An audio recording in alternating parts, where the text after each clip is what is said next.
வசனம் சொல்லப்பட்டிருக்கு, எங்கே 2 அல்லது 3 பேர் என் நாமத்தினால் ஒருமனப்பட்டு கூடி ஜெபிக்கிறீர்களோ அங்கே அவங்க நடுவே நான் இருப்பேன். He did not talk about 1 lakh people where he gathered, 2 lakh people where he gathered, or 500 people where he gathered.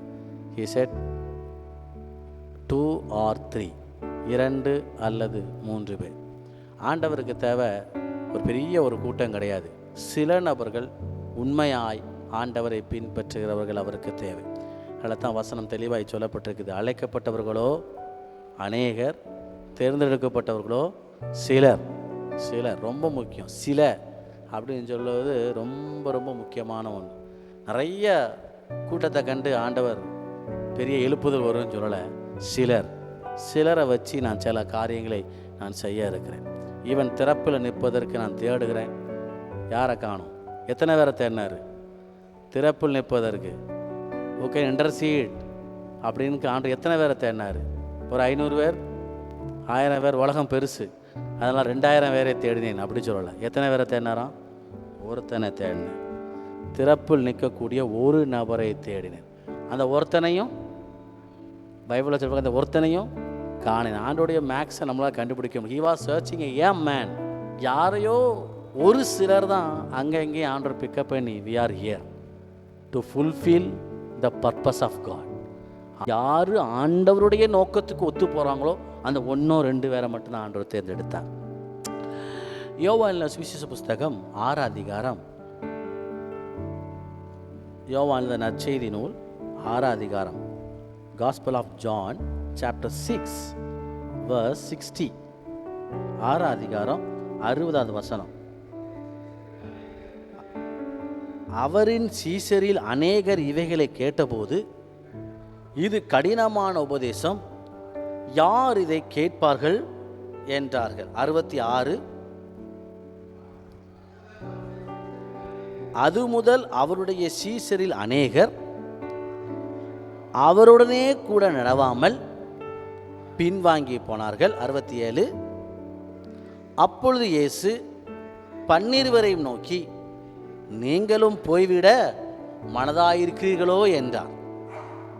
verse 60, 66, 67, 60, 66, 67 மூணையும் சேர்த்து படிச்சிங்க அப்படின்னா இயேசு கிறிஸ்து பயங்கரமான பிரசங்கம் பண்ணிட்டு இருக்கார், உபதேசம்.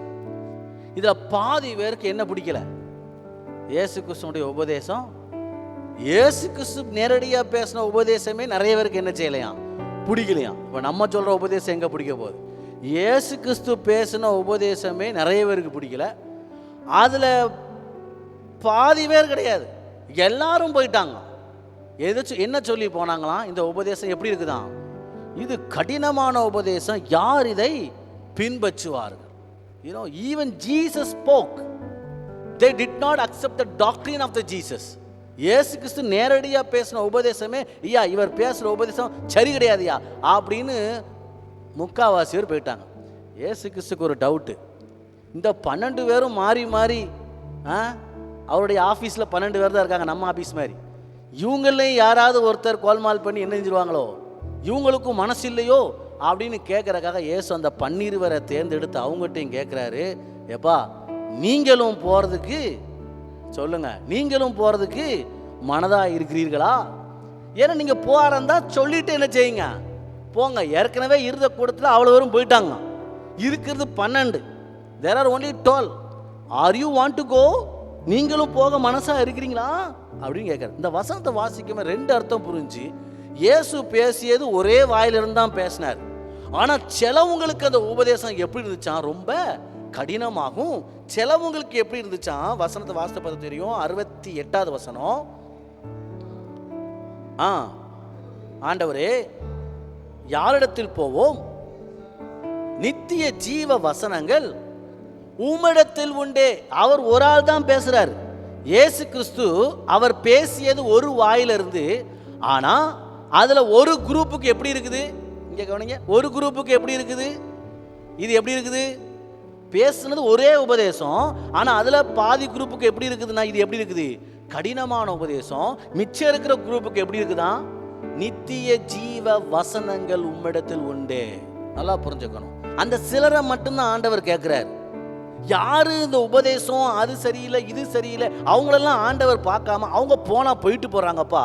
ஆனா யாரு என்னை பின்பற்றி வாரா அவங்க கர்த்தருடைய வசனத்தை பிடிச்சு சொல்லணும். நித்திய ஜீவ வசனங்கள் ஏசுகிட்ட உண்டே, ஏசுகிட்ட உண்டு. நான் இதை வாசிக்கும் போது தெரிஞ்சு அவர் ஒரு வாயிலிருந்து தானே பேசியிருப்பாரு. சிலவங்களுக்கு அதை என்ன செய்ய முடியல சொல்லுங்க பார்க்கலாம், ஏற்றுக்கிட முடியல. சபையில் பாஸ்டர் பிரசங்கம் பண்ணும்போது சிலவங்களுக்கு சில பிரசங்கம் பிடிக்காது.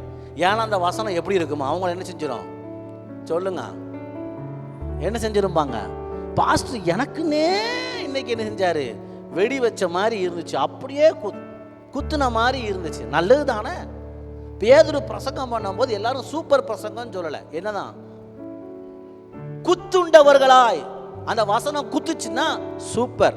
இன்னைக்கு கர்த்தர் வாங்கிட்ட குத்தல நல்லா இருக்குது டேஸ்டா இருக்குன்னு சொன்னா அவ்வளவுதான். நான் எவ்வளவோ பிரசங்கம் கேட்குறோம், எவ்வளவோ அங்கேயும் இங்கேயும் கேட்குறோம், அதுல ஒரு பிரசங்கமா போயிடும். இந்த வசனம் என்னை குத்துண்டவர்களாய், இந்த வசனத்துல ஆண்டவர் நித்திய ஜீவனை பத்தி அப்போஸ்தலனாகிய பேதுரு சொல்லும்போது சொல்றாரு, எல்லாரும் வந்துட்டு போறாங்க, எல்லாரும் பார்த்துட்டு போறாங்க. அதுல பாதி வேறு இது ரொம்ப கடினமான உபதேசம்னு இயேசுவையே விட்டுட்டு போயிட்டாங்க. ஆனா நாங்க உண்மை பின்பற்றி வர்றதுக்கு ஒரே ஒரு காரணம், அந்த சிலர் என்ன சொன்னாங்க அப்படின்னா, ஐயா வசனம் உங்ககிட்ட இருக்கு ஐயா, ஆமேன்னு சொல்லுங்களேன், ஆமேன்னு சொல்லுங்களேன், ஆமேன்னு சொல்லுங்களேன். இன்னைக்கு நம்முடைய எண்ணத்துல என்ன இருக்கும் அப்படின்னா, நான் ஆண்டவரை பின்பற்றுவதற்கு எனக்கு அடிச்சுடா இருக்கக்கூடிய கர்த்தருடைய வசனம், அந்த வசனம், இந்த வசனத்தை நான் உறுதியா பிடிச்சிருந்தேன் அப்படின்னா ஆண்டவர் தேர்ந்தெடுத்த அந்த சிலர் கூட்டத்தில் யார் இருப்பா சொல்லுங்க, யார் இருப்பா? நான் இருப்பேன் சொல்லுங்க, நான் இருக்கணும். அங்கட்ட நித்திய ஜீவ வசனங்கள் உண்டு. அந்த சிலரா இருப்போமே, அழைக்கப்பட்டவர்களோ அநேகர், தேர்ந்தெடுக்கப்பட்டவர்களோ சிலர். அந்த சிலர் கூட்டத்தில் நம்ம என்ன கூட்டத்தில் இருக்கணும் சொல்லுங்க பார்க்கலாம். அந்த சிலர், இந்த சிலர் யாரு? அந்த சிலர் யாரா இருக்கணும்? நித்திய ஜீவ வசனத்தை மட்டும் தேடுறவங்களா இருக்கணும். நான் சொல்லணும், ஆண்டவரே நித்திய ஜீவ வசனங்கள் உம்மிடத்தில் உண்டே. நம்ம வாயில ஆண்டவர் என்னத்தை தேடுறாராம்? வேதத்தை அவன் வாயில் தேடுவார்களே. ரொம்ப ரொம்ப முக்கியம். அது இது எல்லாத்தையும் சைடில் ஒதுக்கிட்டு அந்த சிலர் கூட்டத்தில் நான் இருப்பேன் ஆண்டவரே. அந்த சிலர் யாருன்னா, நித்திய ஜீவ வசனங்கள் உம்மிடத்தில் உண்டே. அவங்க வந்தாங்க போயிட்டாங்க, இவங்க வந்தாங்க. ஐயோ 5 அப்பம் 2 மீன் சாப்பிடும் போது கூட அவங்க எங்க கூட இருந்தாங்களே. ஐயோ அந்த சீசன் என் கூட இருந்தான், அவன் தான் இயேசு கிறிஸ்துக்கு பின்னாடி. ஐயோ அவங்க இருந்தாங்களே, ஐயோ அவங்க ஃபேமிலி, ஐயோ இவங்க ஃபேமிலி.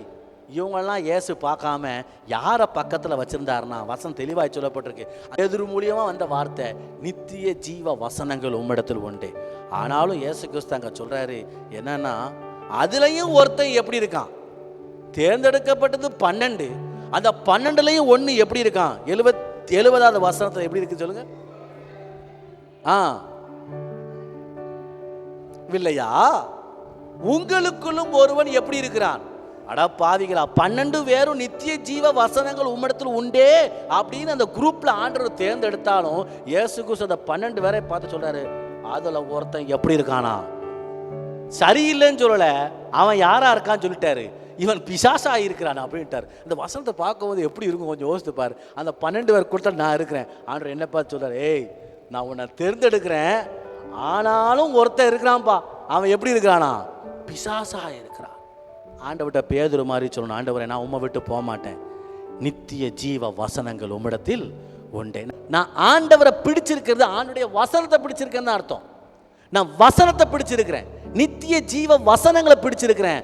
அதனால தான் யாரை நான் பின்பற்றி வர? ஆண்டவரே உம்மை நான் பின்பற்றி வரேன். அந்த சிலர்ல நான் உம்மை நான் பின்பற்றி வருவேன்.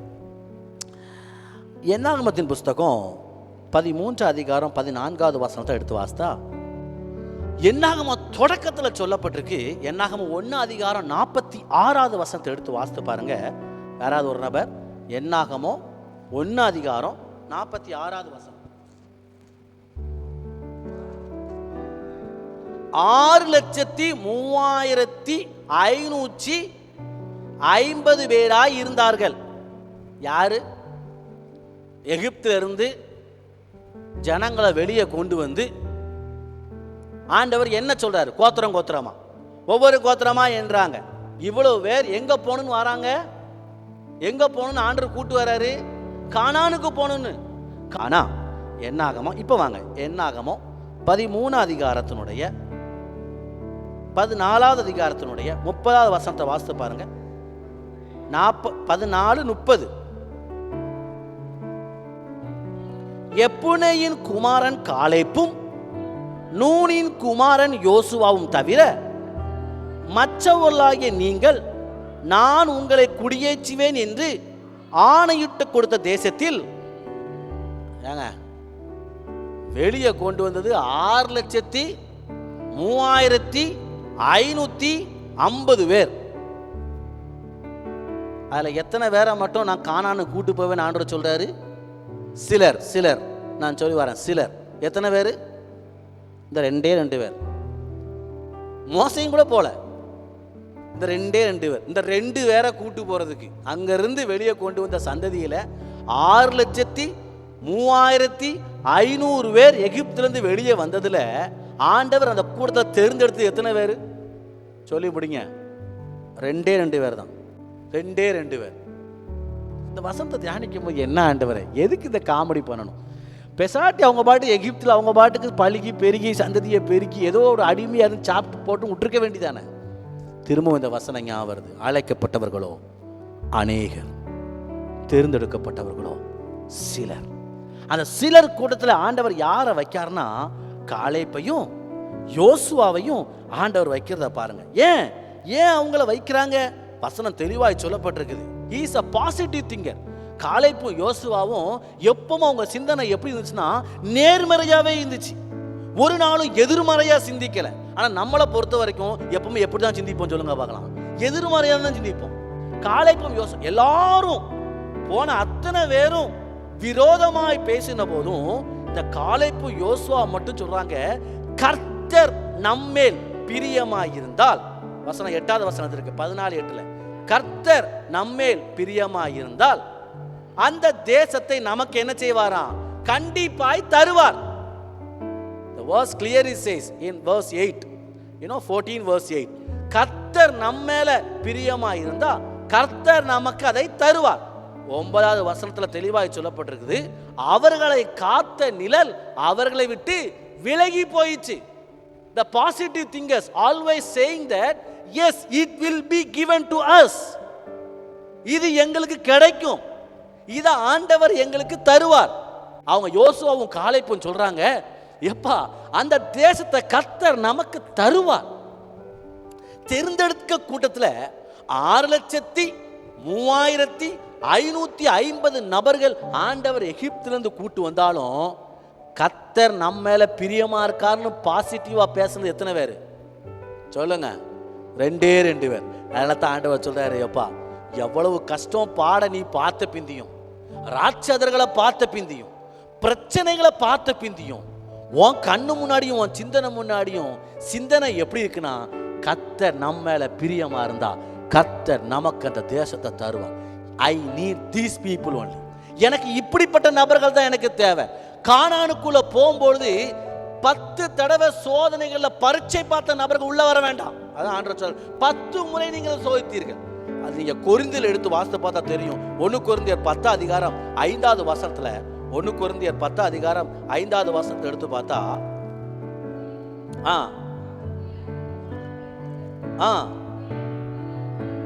அதிகமான பேர்களிடத்தில் தேவன் பிரியமாய் இருந்ததில்லை, ஆதலால் வனாந்தரத்திலே அவர்களை அழித்து போட்டார்கள்.